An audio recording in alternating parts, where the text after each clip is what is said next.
Welcome to South Bend, the home of the Notre Dame Fighting Irish, as they prepare to play host to the USC Trojans in this very critical Big Ten showdown. I'm David Roy, and in the booth with me tonight is the commissioner of the CFSL, Mike Peters. And Mike, USC comes in a win away from punching their ticket to the playoffs. Your thoughts here tonight?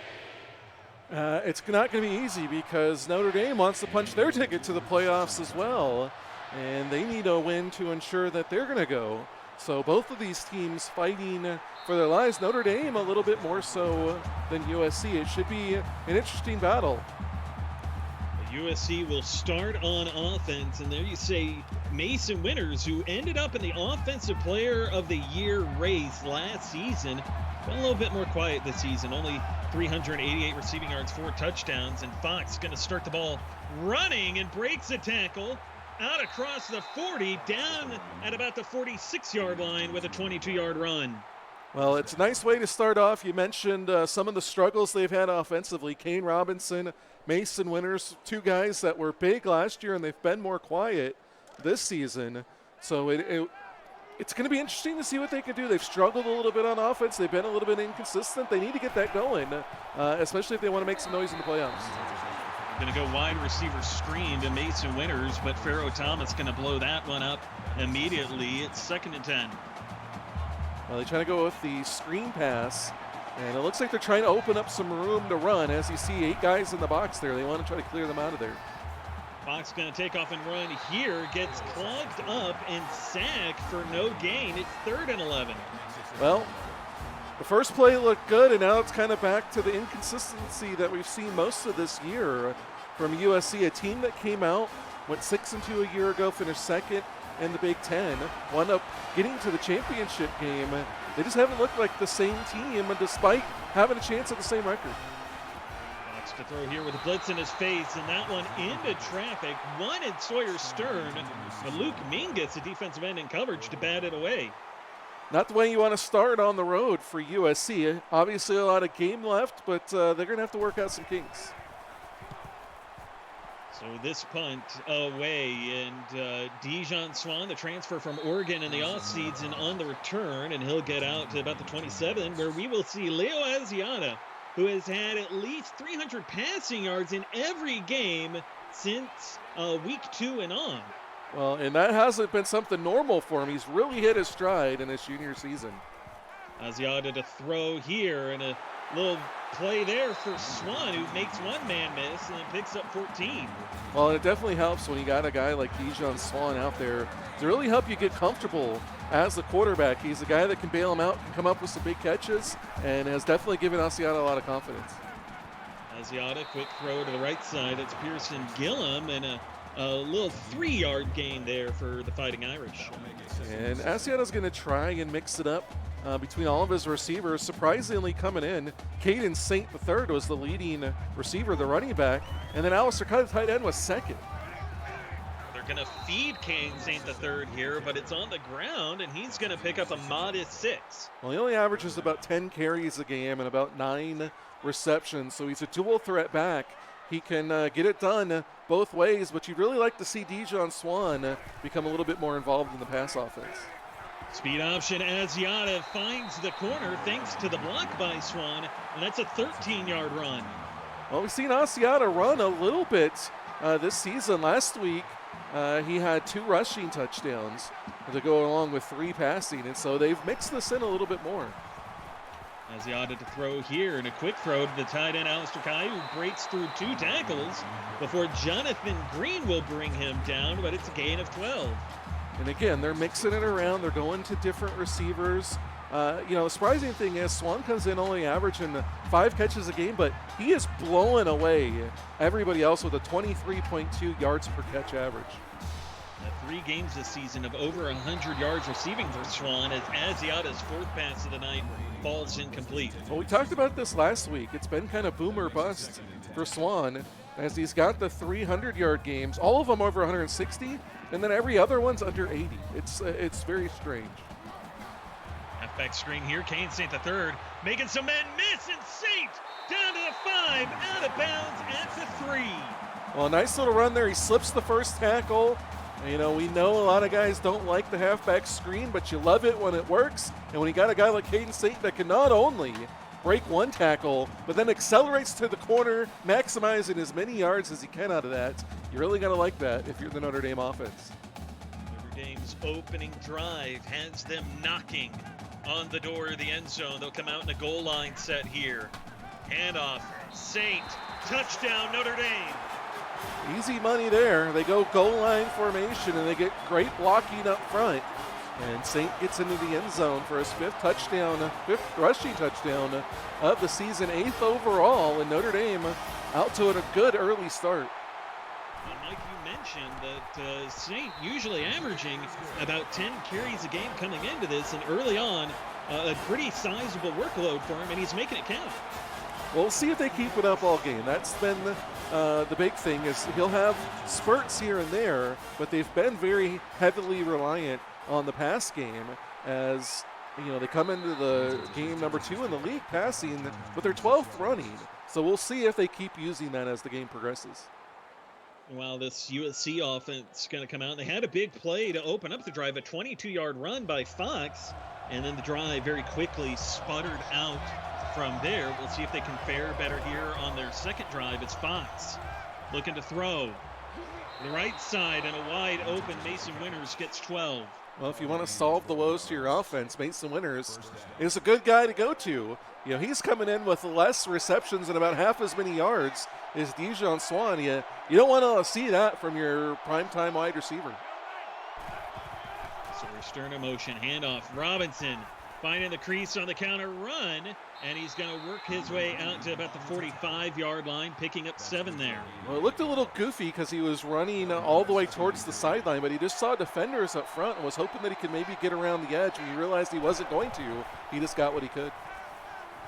Fox throwing middle of the field, and Winters able to hold on despite the efforts by Pence, and that'll move the sticks. Well, that's what they need to do. Keep going to Winters. You know, eventually I'd like to see some shots deep. He's only averaging 13.9 yards per catch, which, you know, isn't a really high number. You'd really like to see that up over 16 and a half, which is what he had last season, or 23 what Dijon Swan's averaging. Wide receiver screen for Winters, and this time it'll work out better than last time they ran at, picking up 7 yards with it. Well, and again, what you're doing with those constraint plays is you're trying to keep them from stacking the box, open up some room to run. Notre Dame's just not buying it yet. Fox going to take off and run here, breaks a tackle, and gets across a 40 before he is hit hard, picking up 2 yards. Yeah, Jerome Hopkins comes up there and lays the, oh no, it wasn't. That was Zeus Williams, actually, who comes up and lays the big hit on him. Zeus Williams had a pretty effective season. 39 tackles coming in, forced fumble, or a fumble recovery. They returned for a touchdown, and he lays the big hit there. Notre Dame showing blitz as Alistair Jericho drops into the box, and Robinson gets the edge and the first down, picking up 3 yards. Well, that one was a little bit more risky than the one before, as he got to get the first down. He's trying to go outside, pursued by Shoto Pence, but gets just enough to move the chains. Last time these two teams met, both Fox and Robinson had over 100 yards rushing each, as Marcus Seals makes the catch there for 6 yards. Well, this Notre Dame defense has changed up a little bit. It's a lot more similar to the defense that we saw the first couple of seasons in their league. They really pride their team on their defense, and it's playing a lot better this season. Fox with pressure in his face, got the throw out, but ill-advised as Alistair Jericho jumps the route for the interception. Well, and that's what the defense can do. They bring the blitz, they get pressure, and it forces Fox to throw hastily into coverage, and Jericho's there to pick it off. So a great job up front by the defense, and a great job to execute. And really, the blitz works exactly the way you want to. Leo Asiata and company, ball spot at the 26. As Asiata trying to get the defense a jump. But no flag thrown, and that pass dropped. Second down and 10. Well, and back to struggles on offense for Notre Dame, as that's the one thing that's plagued this team over many seasons is drops, and we get one there, although it's raining, so you're going to have to expect a few. Pressure and the coverage combined forces Asiata to bail out of that one. Long third down upcoming for the junior quarterback. Well, the defense here which is only 10th in the league with third against the pass, needs to come up with the big stop. Asiata to the middle of the field, and fighting for the first down is Dexter Jackson, and he gets it. Well, the defense couldn't get the stop, and they go to Dexter Jackson, their 4-star freshman. Missed the first 2 games of the season, but he's been electric since rejoining the team, and they go to him there for the big conversion. Spotted now from the 37-yard line, pistol set and a handoff. Read option keeper, Asiata finding some space with a broken tackle, and finally Benjamin Kay hounding him to bring him down across midfield. Well, that was a perfectly designed read option there as Peyton Miles crashed on the running back and left a lot of room out there on the outside. Play fake, Asiata dancing, finding the middle of the field with Dexter Jackson, who gets it down to the 21. Well, they go back to Dexter Jackson as his coach ND says in chat he thinks he's going to be an all-time guy. We'll see if he sticks around for all 4 seasons, but he's definitely got an opportunity to be among the greats at Notre Dame.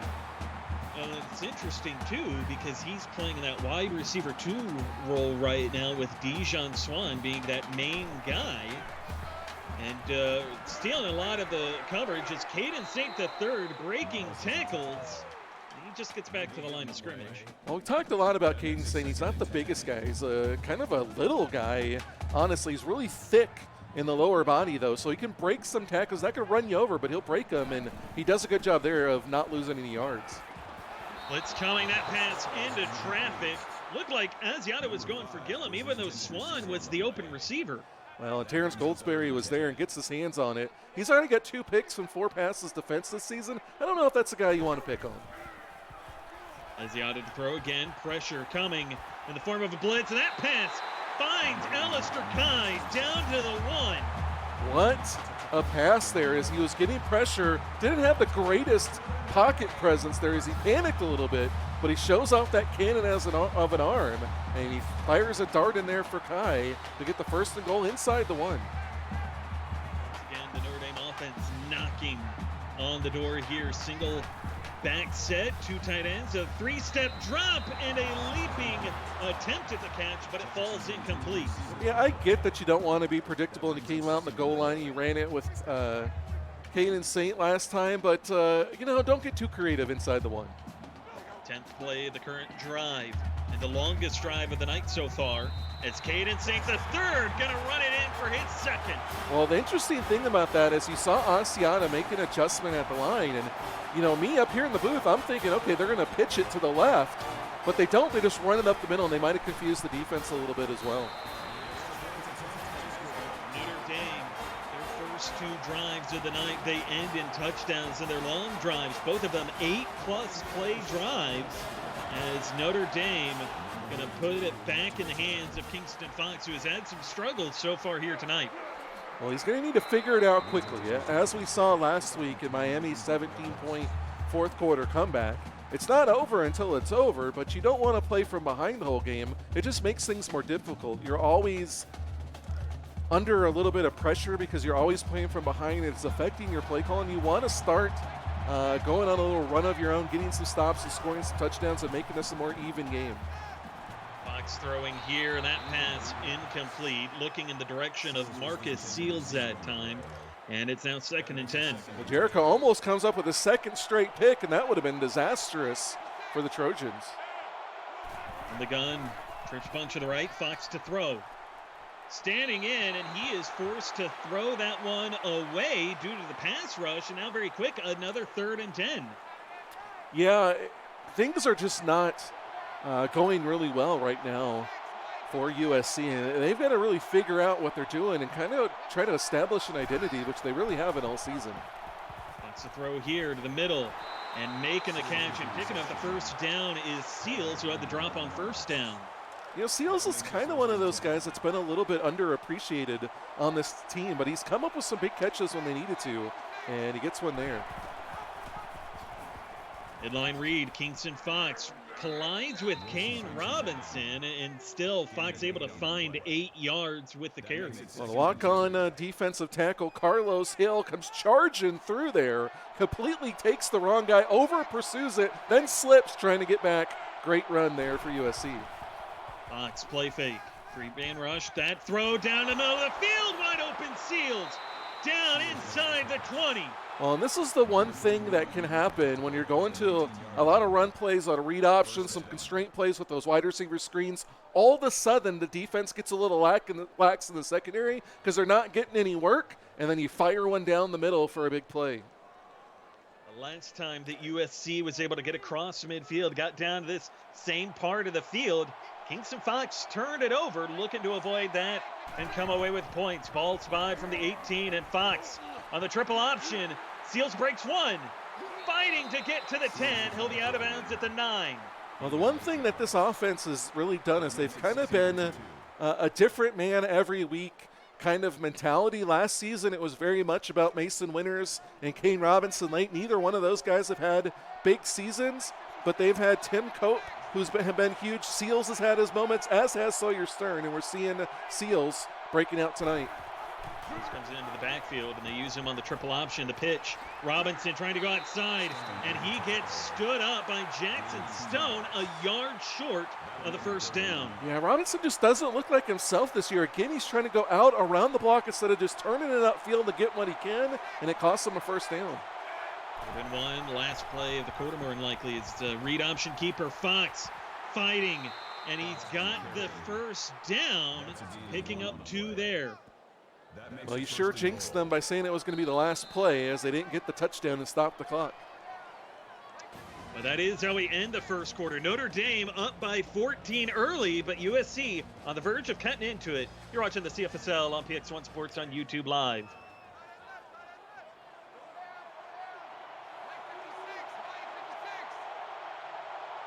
Start of the second quarter. Read option keeper, Fox, touchdown USC. This is one of the things that we've talked about quite a bit with this USC team, is we want to see them use the read option more. They've got a very gifted athletic quarterback back there, and they haven't quite run them as much as many of the other teams. They only had 200 yards coming in, but they went to it a lot on that drive, and not surprisingly, they wind up in the end zone with 6. Well, it's something that Fox had success with against the Notre Dame defense last season. Had 15 carries, 176 yards, and 3 rushing touchdowns. He's got one so far tonight, but Mike, as you point out, it's a very different Notre Dame defense. It is, but it is also very evident that he likes to run the ball against this USC team. It's a rivalry game, which not a lot of people in this league would expect, but it is. You know, they were actually a little disappointed that this game wasn't next week, and they both take it seriously. Especially in this point in the season where both teams have playoff hopes riding on tonight, as Pearson Gillum with the catch, a 19-yarder out to the 39. I just noticed in chat Ted Stern asking if Fountain plays for SC, and it's interesting to me how some of the people haven't put players and teams together, and you know, I don't know if there's a way we can fix that, but if anybody has any ideas, put them in suggestions on Discord, because even me, you know, we get lost a little bit on who is who. And it not always on YouTube either. Like, sometimes we have this problem on Twitch. Yeah, everybody's gotten a lot more used to it on Twitch because we're on there more, but now that we're on YouTube, I'm sure eventually we'll get into it. There's still some guys that we don't recognize. But just knowing Fountain, you know, one would think that you're like, oh, well, that's Scott Fountain, the quarterback in Nebraska, but not as normal for everybody. Right. All part of the growing process, as this USC defense is going to have to grow a stop here, it would seem, as Peyton Miles comes up with one there, putting Asiata on his back for a loss of 4. Well, he might need to grow a new rib cage after that hit there, as Peyton Miles comes up and lays the lumber. So Notre Dame backed up to their side of midfield, but it's an empty backfield here. And Asiata with a 3-man rush to the middle of the field for Kane St. the third, and he's going to get it down inside the USC 45, picking up 9. As we mentioned earlier, Caden Saint's a very good dual threat back out of that backfield, and they're using him effectively in the pass game, and there he picks up enough to set up the manageable 3rd down. Asiata setting up halfback screen to the left side. Kane St. the third with some blocking. He's got that first down inside the 35-yard line. Well, Peyton Miles is there for another tackle, but this one's too late. the blocking too good on that halfback screen, and Saint sets it up perfectly and gets the first. Asiata 10 of 15 for 149 through the air so far tonight. Both of Notre Dame's touchdowns have come by the way of Saint on the ground, as they're going to swing it out to him here, and he'll get a couple there as Maine Patterson makes the stop. Yeah, they're going to him on both sides, left, right. Doesn't really matter. It's running him up the middle, and it's doing a good job of keeping this USC defense off balance. Asiata pumps right, halfback screen, left side. Saint the third. Going to pick up 4 with that one and get half the distance he had. 3rd and 4 upcoming. And they're picking up yards every time they run this halfback screen. Maybe it's a little bit more than most people would like, but it's working for him right now, so you really can't argue with the results. Asiata to throw, pressure coming. That pass short for Saint the third, but there with the hit, I believe that was Goldsberry. Yeah, just a little curl ran out of the backfield there, and they try to go to him. They were going to be short of the first down anyway, I think, unless he broke that tackle. But now they set up a long field goal. 43-yarder for Poland, and he delivers to make it a 10-point game.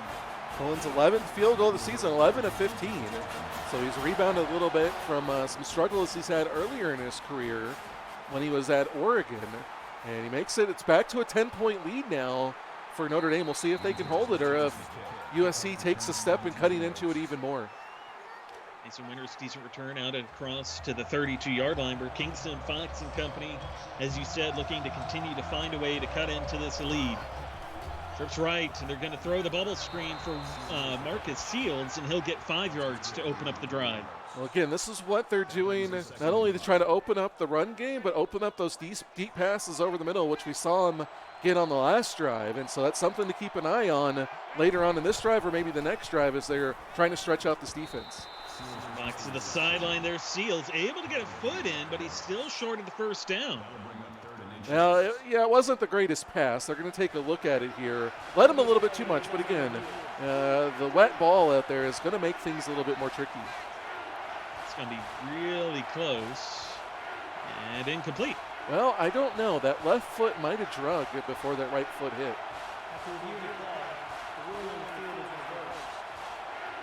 And indeed, they said that that left foot was dragging. Or no, they gave it to him, then they took it away. Okay, just kidding. So an incomplete pass, so instead it's going to be ruled incomplete. 3rd and 5, and Fox throwing into traffic for Winters, and that pass also incomplete. 3 and out for the Trojans. A little impatient there. He had deeper routes running on the outside, but didn't give him a chance to develop. Tries to go to one of the 2 drag routes he had going underneath, and was going to be short of the marker. Too much congestion down there, and it forces him to punt. Swan getting balled up, still breaking and fighting for some yardage here, and it's a decent return. Want to take this time to give a shout out to everybody in the live chat. Jeff, Scott Fountain, Tim Cope, Tyler, Russell Brazel, Ted Stern, Akuma Talok is in here, Rick, Juby, and Pearson Gillum. I see anybody else I might have missed. I do apologize, but if you enjoy the CFSL, please leave a like, and if you haven't subscribed, what are you doing? Subscribe already. And like. Make sure to like the broadcast. It helps us go up the ranking. Maybe we'll find some new people. And yeah, if you haven't subscribed, do so and set notifications so every time we come on, you'll get a little notification. Ring that bell to be sure, just like Pearson Gillum nearly got his bell rung, but he picks up the first down. Not really. You try too hard. You try too hard for him sometimes. Nah. Single back set, 3-step drop. Asiata, quick throw for Swan on a slant route, and he holds on. Swan's a guy that can ring the bell of the defense if he gets going downhill. And I couldn't tell which defender it was, but he went flying backwards about 5 yards. Notre Dame offense across midfield again, and a handoff for Saint, will get the first down inside the 40. And Scott Fountain says in chat that Notre Dame doesn't get the credit that they deserve. It's only because you haven't been here for season 1 when we all know how big Tyler's head is. We don't want to inflate it anymore. Asiata to throw, 3-man rush, and a quick one for Swan there. A little hitch route helps him get 7. But in all honesty, he has He's done well. He started off, won the first ever championship, and then they struggled a little bit. Came back, made it to the Orange Bowl in season 4. Then they struggled a little bit. Now he's back. Got a team that looks like they can compete for a championship. And a win here is going to help them to punch a ticket to the playoffs as Asiata finds Alistair Pye down to the 20, and it gets 14 yards. Well, he's keeping it diverse, and he's mixing it up, going to a bunch of different receivers. And every time they do that, they move the ball down the field because the defense got to keep guessing. Single back set, handoff. Kane St. III running left. Got a free lane. Touchdown, Notre Dame.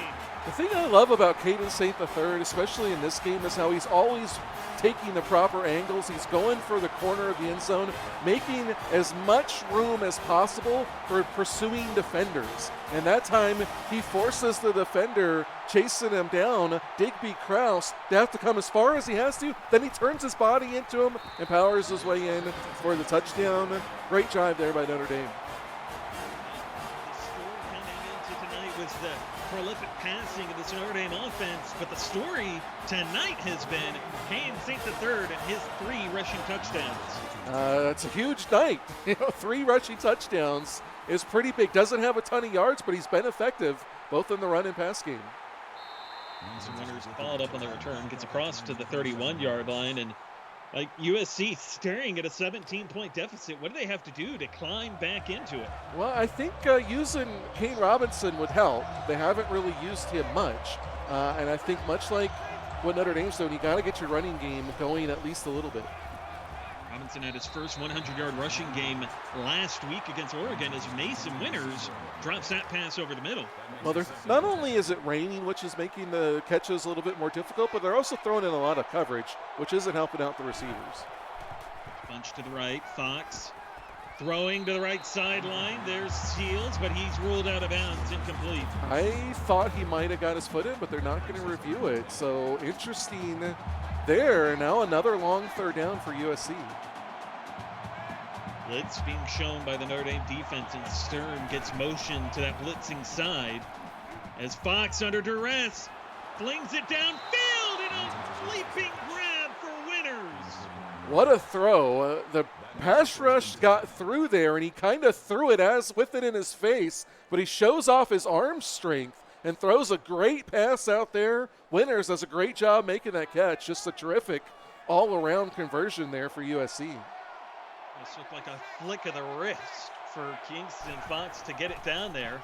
And now all the way inside the 20 is Ken Robinson gets a carry, and he is met by Shoto Pence and Jerome Hawkins, and it's a gain of 1. When you talk about that play before, the flick of the wrist, that's something you aren't surprised if you see from Leo Asiata, but that's something we've seen a lot from Kingston Fox. Very impressive play. And off to Robinson again, fighting down to the 15 with Pence, but he's held to another 1-yard run. USC's not giving them a lot, and I can understand why you're not going to him more, but you also got to try to do it a little bit earlier, not just inside the 20. Once you get down here and seeing how much you're struggling, you got to use some play action to make them hesitate a little. Fox just throws that one away, lets it sail over the head of Sawyer Stern, and out comes Petey Lemieux. Well, Heck says in chat that USC needs a touchdown. They can't settle, but unfortunately, that's what they're going to have to do. Good defense there by Notre Dame to not make things easy. The 34-yard field goal attempt is good by Petey Lemieux. So they've made it a two-score game with about a minute and a half left to play. If I get this defense for USC can stand up, they've got to be in pretty good shape for the second half, right? Yeah, 14 is, woo. And a big return here, and our second kick return for a touchdown is in the books. Alistair Jericho, 102 yards.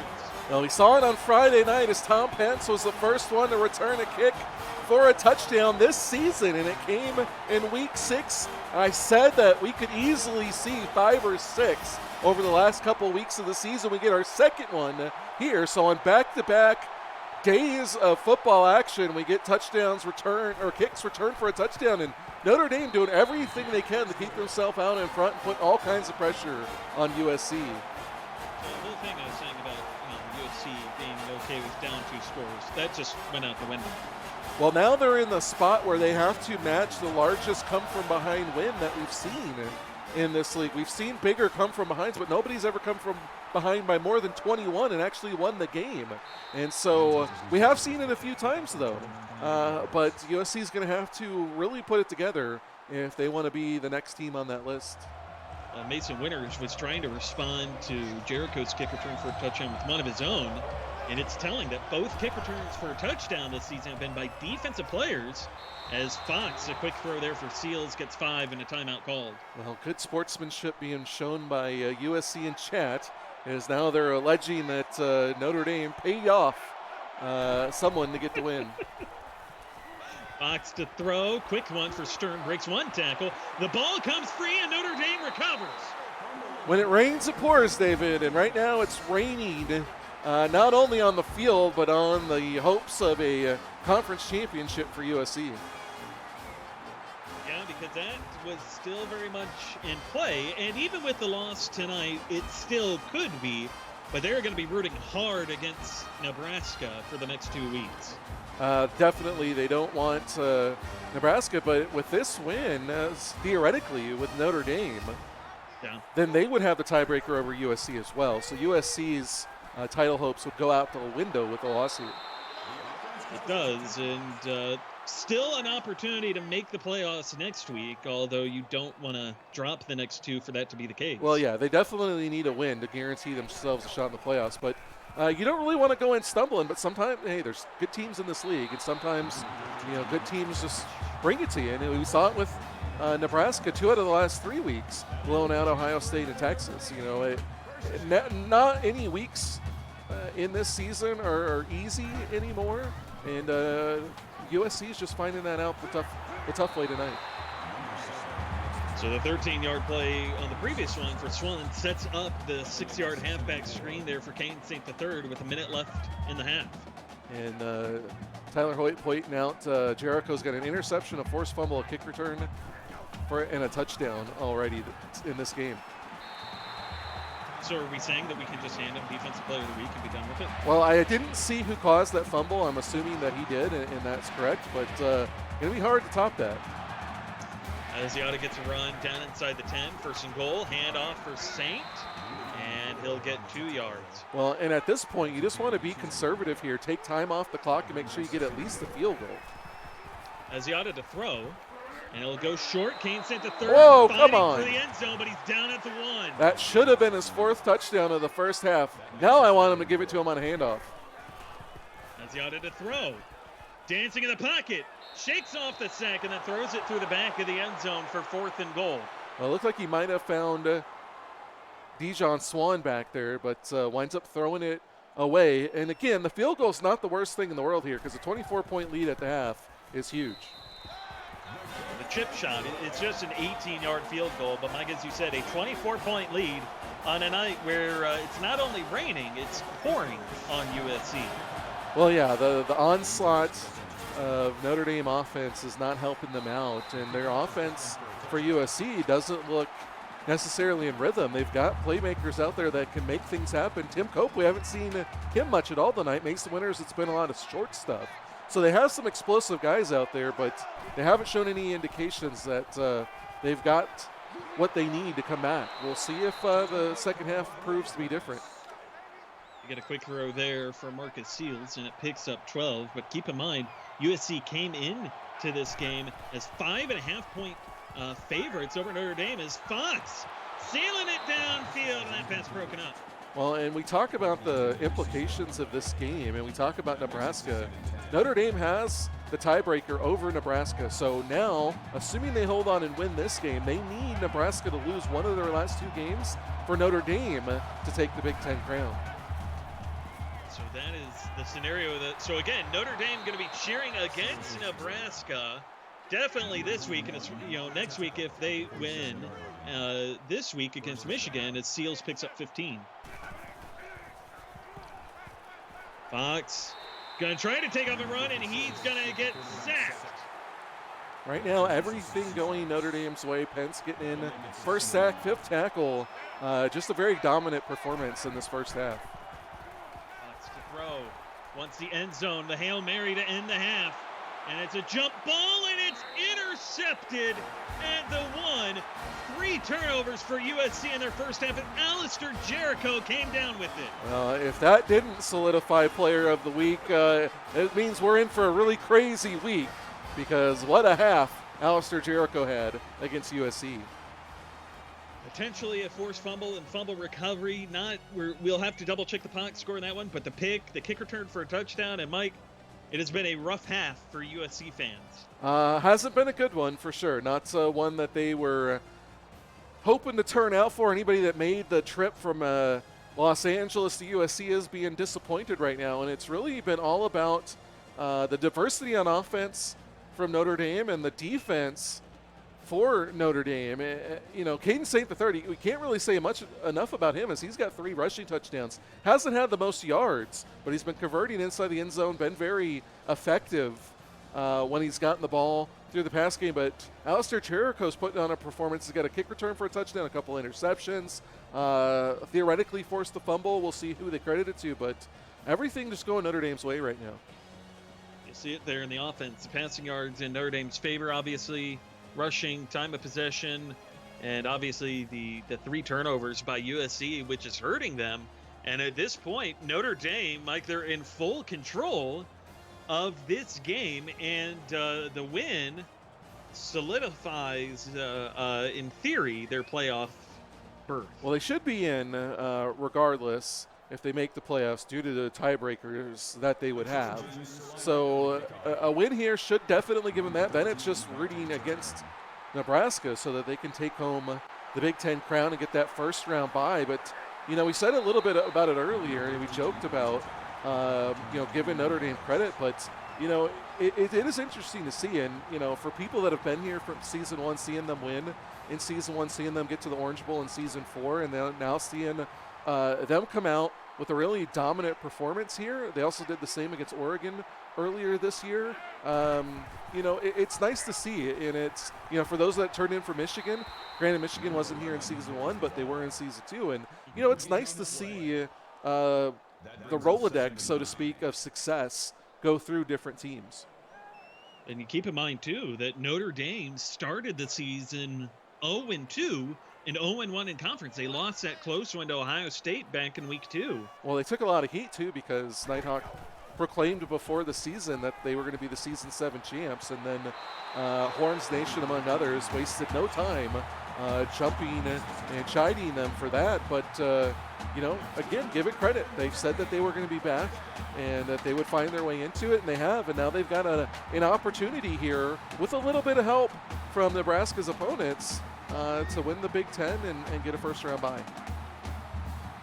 Absolutely the case, and Notre Dame's offensive performance looking to continue. Caden St. III would love a 4th rushing touchdown, although this pass, Asiata's going to find Dexter Jackson for a touchdown.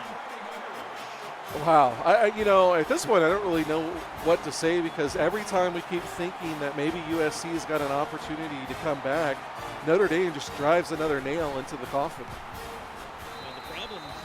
Now is Alistair Jericho gets to go back on the field on defense, and he is having a player of the week caliber night. Well, the interesting thing that this brings up for me is, which team does this say more about? We already saw Notre Dame, we saw USC, lose to Nebraska, and a lot of people thought that maybe that was just an aberration, even though Nebraska was coming off a blow-off win over Ohio State.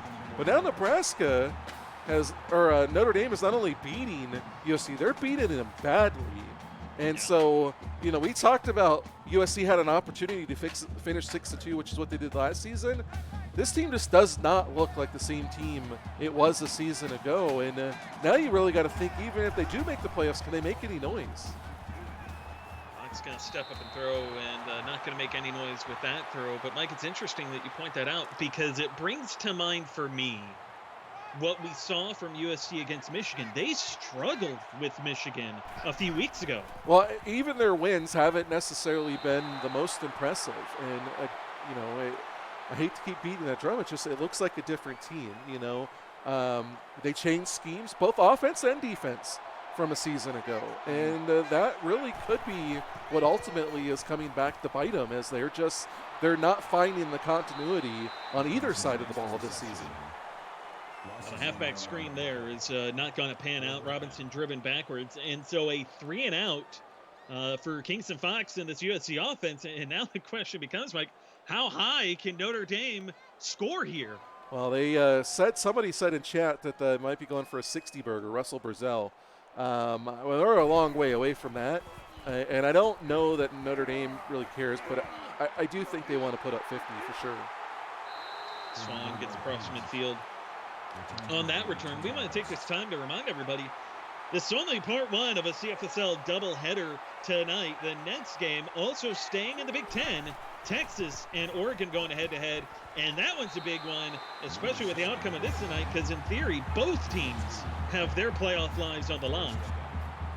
Yeah, things are a lot more clear if USC were to win this game. With Notre Dame apparently winning, it does make things a little bit more murky.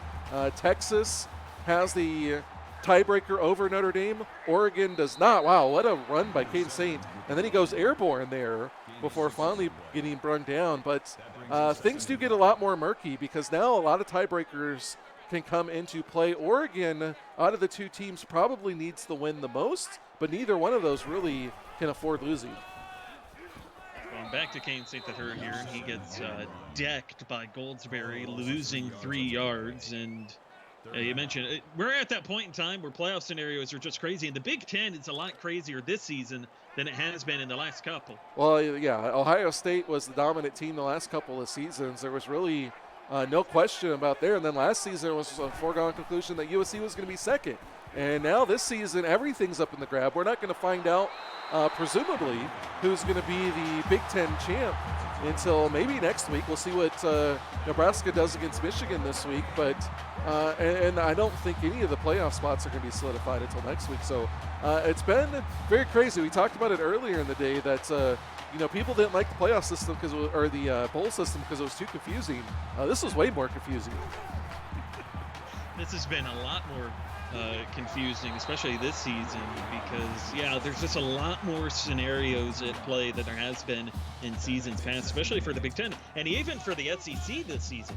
Yeah, SEC has been kind of a cluster as well. Last season, the only real drama that we had going on was Auburn could have finished second or could have not made the playoffs, and they wound up finishing second. They went on to win the championship. But really, it wasn't as crazy as it is now. We still don't know who the conference champion is, as Auburn needs to win one of their next two games, and neither one of those is going to be easy. No, but that is an interesting case that at this point one can safely assume that Auburn has punched their ticket to the playoffs. We know they're in, and a win this week, you can write them in Sharpie as at the number one spot. As Gunther Poland nails the field goal here. 34-point differential here between USC and Notre Dame as we near the midway point of this third quarter. Well, you mentioned Auburn and the possible SEC championship, which would be their first conference championship, despite playing in 3 title games. That by itself is crazy. But the one thing we don't know is, how does Pack play in the playoffs when he's not the underdog? It's an interesting situation because he's always had, the last 2 seasons, he's been the 3 or the 2 seed, and he's had to play in the opening round of the playoffs, and he's had to fight to get down there. And a throw there to Mason Winters gets him across midfield, and one of the larger plays that this USC offense has had tonight. Well, we see this a lot in teams that struggle offensively and come out a little too conservative. They wait until they get behind big, and then they start taking shots downfield. Unfortunately, it's probably a little bit too late for this USC offense. But as pointed out with Matt, he is on the verge. He has solidified with the win over Florida State last week, the longest winning streak ever seen in the CFSL, 10 straight wins. And Mike, you and I talked about it. How high can that go? Well, that's true also. Obviously, talking to him, he wants to be the only team to ever win 2 titles, or be the first team to win 2 titles. Maybe be one of the only teams, as Soto Pence gets in there with the sack, maybe be one of the only teams to win back-to-back. Winning 2 titles, we think, for sure we're going to see eventually. Winning back-to-back is going to be even more difficult. And then you top that off. If he were to win back-to-back, that would be 4 more wins. So that would be a 14 straight game winning streak, which is almost 2 full seasons, not including going into season 8 if they start off with a win there. It makes things very interesting. Fox finds Tim Cope for the first time tonight, and he picks up 32 yards on his first grab. Getting Cope involved earlier might have helped USC. Well, both him and Winters, they were going the Winters too short. Cope was not featured in the pass game. And again, it's, you get behind and you start being a little bit more aggressive, and then that leads to losses. You got to, oftentimes, not every team is like this. Nebraska is one of those teams that you don't want to see come out throwing the ball all over the field. But with a team like Nebraska or with USC and the talent that they have, you don't want to see them playing as conservative. They got to really come out and play more aggressive, and tonight they just didn't do that. Robinson gets the handoff here. The little counter run, loses a yard, and 3rd and 5 as USC looks to score here. Shoto Pence having a pretty good night. Been slightly overshadowed by Alistair Jericho. 7 tackles, 3 for a loss, and 2 sacks. Well, at 13 and 5 last week. 13 tackles, 5 for a loss. And didn't win player of the week, was one of the 2 top candidates, and Tom Pence took that home with his kick return for a touchdown, which was the first of the season. As you see Pence getting in there, making some more noise, and USC going to have to settle for another field goal attempt. This one from 30 yards out, and Petey Lemieux, the left-footed kicker from that right hash, and he does put it through. So he puts a very small dent into this gap. Well, what do you say, David, for those that missed the podcast? I don't know, did you get the article out explaining all the different scenarios? Yes. Okay. We kept it to the really simple scenarios in that article. Okay, so now that things have become a little bit more clear or murky, which is probably probably the more apt description, do we want to try to tackle some of these scenarios? We can work through some of them. I'm okay with that. So we're going to assume that USC is going to lose, fall to 3-2 in conference, and Notre Dame's going to win to be 4-2. So what happens in that scenario is Notre Dame, as we talked about, would win. Well, not necessarily. Notre Dame doesn't necessarily win the Big Ten because Texas could win out against Oregon tonight and USC next week, and they would be tied at 4-2. And Texas has the tiebreaker there. So Notre Dame doesn't just need Nebraska to lose; they need Texas to lose. Yes. So I failed to mention that earlier. So Notre Dame still needs a little bit of help as they need a loss. But again, Texas got beat badly last week by Nebraska. Now Nebraska looks like a juggernaut that nobody can beat right now. But as we've seen with Auburn this season, they've struggled in a few games, and Nebraska theoretically doesn't have quite the same talent. So it is possible that Nebraska could slip up down the stretch here and open the door for not only Notre Dame, but Texas or presumably Oregon, at least for the playoffs, although Oregon can't win the Big Ten title because they lost to Notre Dame. So if that doesn't really confuse you, we can start going into who can maybe make the playoffs and who might not and who needs help. So here's the interesting point, though. You bring up Oregon. Oregon needed Notre Dame to lose tonight because of the head-to-head that Notre Dame has with them. Oregon has been eliminated. No, not if they win. Not if they win out. They're eliminated from the conference title. If Oregon loses tonight, then they're eliminated because they couldn't get the tiebreakers. But if Oregon wins out, they would have head-to-head wins over Texas and Nebraska, and they would also be 4-2 in conference. So then, if they finish tied with Nebraska and Texas, they would have the tiebreakers over them. So Oregon is eliminated from the conference title, but not. Well, actually, there is a scenario where Oregon. I'm trying to work through this real quick. If Oregon goes 4-2, if Oregon wins out and goes 4-2, and USC wins next week and is 4-2, USC beat Oregon, but Notre Dame beat Oregon also. So that doesn't work. So, and they have to be, so there's not a spot here for Oregon to win the Big Ten. But they still got to make the playoffs. And another field goal there for Notre Dame, as we're. I think the playoff scenarios are more exciting than this game right now. So. And it's important information too. I mean, it's things to know because. So Jimbo says USC and Nebraska could both miss the playoffs, and he is correct. Right. So what would have to happen is USC would have to lose next week to Texas, and Nebraska would have to lose to both Michigan and Oregon. And then,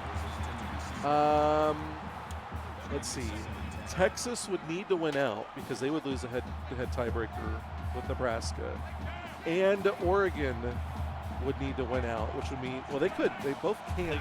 Right. They both can't win out. So. But so in that scenario, we paint it out this way: if USC falls to 3-3 and Nebraska's 3-3, and Texas wins out, they're 4-2. Notre Dame's 4-2. So they're your two that get in. Who's your 3 seed in that scenario? Because in theory, I think that's what he's saying. Oregon's 3-3. Yeah, I think that's what he's saying, but Oregon would not get in because USC theoretically would have the tiebreaker and best overall record.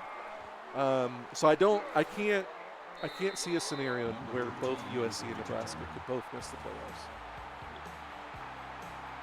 So that is not possible. But this is why we don't have Jimbo do our playoff scenarios. You tried I think it was last season, and he missed one too. So he likes looking for the really long shot odds there. There are scenarios where Oregon and Texas can miss the playoffs, and there is a scenario where Nebraska can miss the playoffs. But I don't see a scenario where both USC and Nebraska can both miss the playoffs. Right. Jimbo swears that he found it, but he did not. This is why I put only the easy scenarios up, because the difficult scenarios are there for us to figure out. 3 quarters in, Notre Dame up 47-13 as we workshop some playoff scenarios. You're watching the CFSL on PX1 Sports on YouTube Live.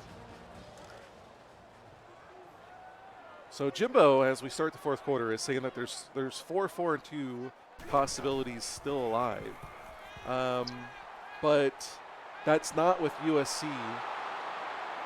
Turnover there, Goldsberry with the interception, running it back.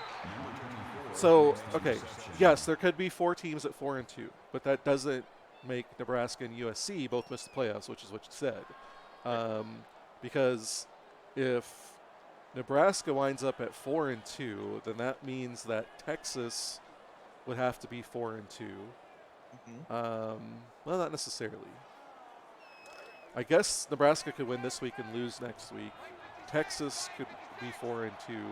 Notre Dame's 4-2, and then USC. So Texas would beat there's no way that there's 4-4-2 teams, because USC has to beat Oregon to be 4-2, and if USC beats Oregon, then they can't be 4-2. So then it's Texas, but then USC can't lose to Texas. So Texas, no, there can't be 4-4-2 teams. I think the only way Jimbo's 4-4-2 team scenario only really applies. That was before tonight. That was before tonight. Right. It only would have applied if USC had gotten the win. Right.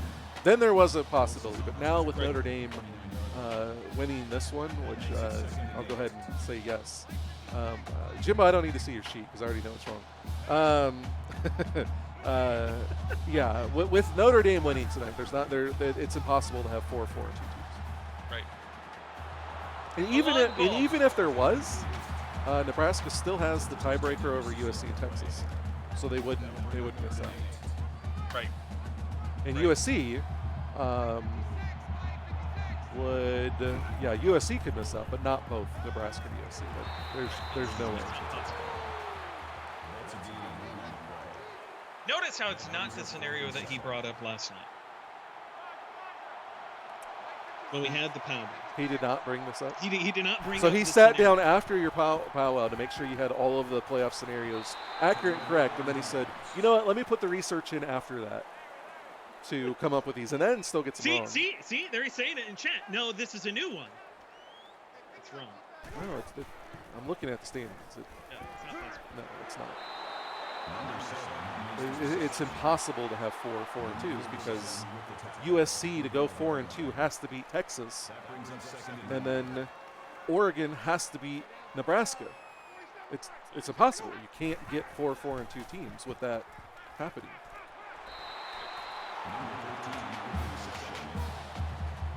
Craziness in the air. Dijon Swan, 7 catches, 76 yards, and he doesn't have a touchdown. Look at that.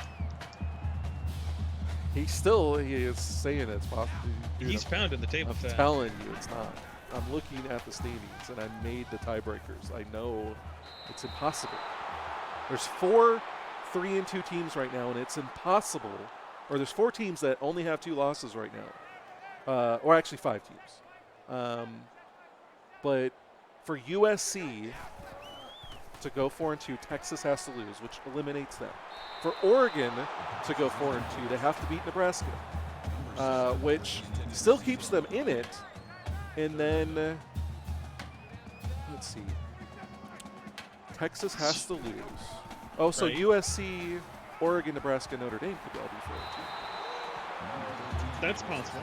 Well, so why are you agreeing with me and telling me that my scenarios, it's impossible, and now you're saying, oh yeah, it is true that we could have 4. No.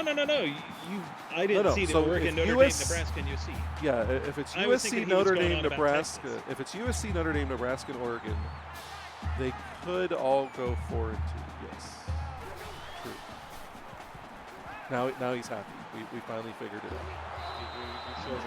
This is why you try to do it all ahead of time, not before you go on air, because it's very confusing. But still, what let us down this, and I think probably confused us, is that you started this by saying USC and Nebraska could both miss the playoffs. And then that was really what drove the rest of the conversation.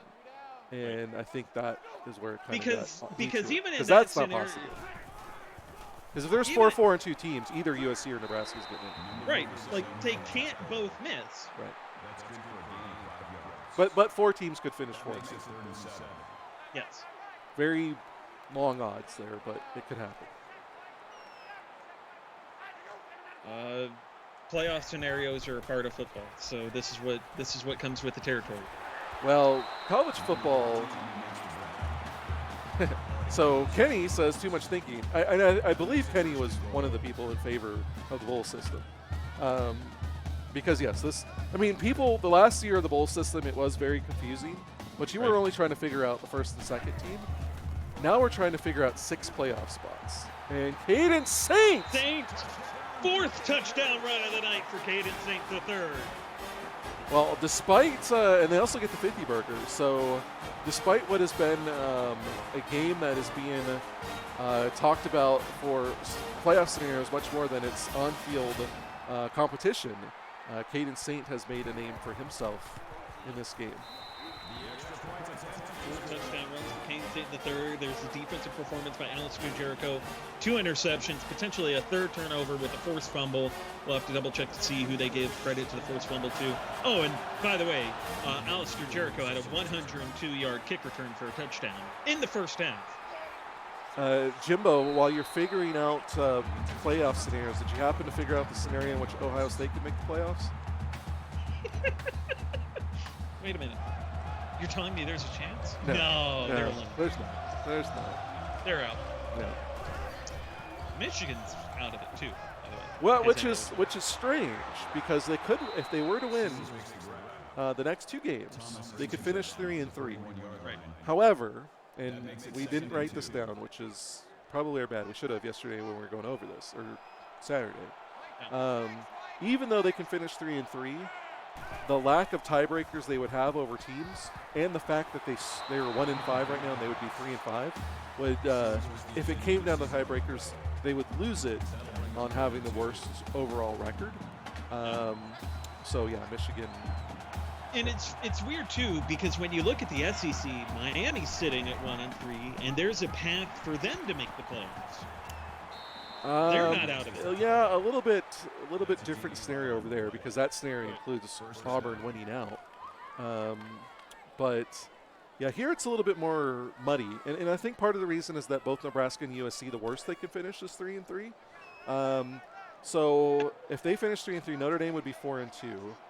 If Texas and Oregon both split, they would be 4-4 and 3-3. And then you would have Nebraska at 3-5, and you'd have USC at 4-2, Notre Dame at 4-2. And then you would have 4 teams at 3-3: Nebraska, Texas, Oregon, and Michigan. And then Michigan would only have the tiebreaker over Nebraska in that scenario. So really it would come down to overall record, and both Nebraska and Michigan would lose on overall record in that. And so then it would come down to head-to-head between Texas and Oregon. Right. So, yeah, Michigan Which, unfortunately doesn't have a shot. Whoa! And another interception. I cannot tell you who got that. Jericho was in the vicinity. Oh, it was Pharaoh Tom or Jackson Stone. One-handed. One-handed, too, at that. That's his 9th pick all time, by the way. Yeah, he's had a little bit of a slow season this season, but he really came out of the gates going. Ellie is asking if this is part of the podcast. Yes, we're getting caught up since Mike couldn't talk. When it's a 40-point game, we got to find things of interest to keep the good people that are staying in chat entertained. And so at this time of the year, there's really nothing nothing better to talk about than all of the possible scenarios. I suppose we can get into the SEC scenarios. Since we've pretty much covered all of the Big Ten, which is what I think most of the people in here are concerned about. Auburn. As we pointed out, if they win this on Friday, they are your SEC champs. Yes, so case closed. Case closed. Also, they could not miss the playoffs because of head-to-head wins over Florida and Florida State. Yes, they're in. Yeah, they are the only team other than Notre Dame now. Whoa, Saint going for his 5th. Caden Saint the 3rd in a foot race, and nobody's going to catch him. Touchdown, Notre Dame, and they drop 60 with his 5th rushing touchdown of the night. What a performance by Notre Dame, and what a performance by Caden Saint III. That is the most rushing touchdowns by a running back that we've ever seen. We've seen 5 before by quarterbacks a couple of times. We have never seen 5 rushing touchdowns by a running back before. It is absolutely impressive. And what that does, it ties likely several players for second in the single game record of 5 rushing touchdowns in a game. Impressive. And, maybe at some point we need to separate the record book. Yeah. And we could do it manually. Doing it automated is the part that becomes a little more tricky. So we need to look at that because I think if we want to do a little bit more tracking manually, which at one point we have a manual record book. Well, we did, and Voodoo was keeping up with it. I think he still is. A lot of it is nice to do because a lot of it is nice automatically because you don't forget about going in there. But there are some aspects of it, like which is the running back with the most rushing touchdowns in a single game. Yeah. Tight ends. What's the most receiving touchdowns the tight ends ever got in one game? There are some things like that we can separate out, and I just got to figure out a way to do it. But I would definitely like to make the record book even more all-encompassing. Season records is one that we're likely going to have to do by hand, but it'll become much easier because what I want to do is create season leaderboards for every season that we've had. And so you can go into those leaderboards and look at the leaders. And then it becomes very easy to go through and see what the records are. And then we could just manually update that. Well, and the other aspect to that, too, is, at one point the conversation, and this goes into manually tracking stuff like that, would be franchise records. Well, and so that was another part of the project that was originally going on. Theoretically, it's possible. The issue right now is with being a WordPress site, Right. the data doesn't work as well. We could move to a different format for creating the website, which would make all of these things possible, and we could do them automated. Unfortunately, the cost right now is too expensive. We're looking at 2 to 3 times what it's costing to rebuild the website on WordPress, and it's a big expense just to rebuild it on WordPress. So right now I just don't know that we're big enough and drive enough revenue to have that kind of. We're talking a possible 5-figure investment to get that all automated. Now, is it possible that we could kind of do it manually? I don't know. We can look into it later. Well, that'll do it here. Notre Dame with a big win against USC, and a win that more than likely solidifies their playoff berth. 61-13, the final here from South Bend. We're not done. Here in about 30 minutes, we'll be back with Texas and Oregon going head-to-head from Autzen Stadium. Mike, any final thoughts? Just impressive game, both by Notre Dame, and a shout-out to Caden Saint III, who the first player ever to get 5 rushing touchdowns in a game by a running back. So that'll do it for us from South Bend. For Mike, I'm David. We'll see you back in about 30 minutes for Texas and Oregon.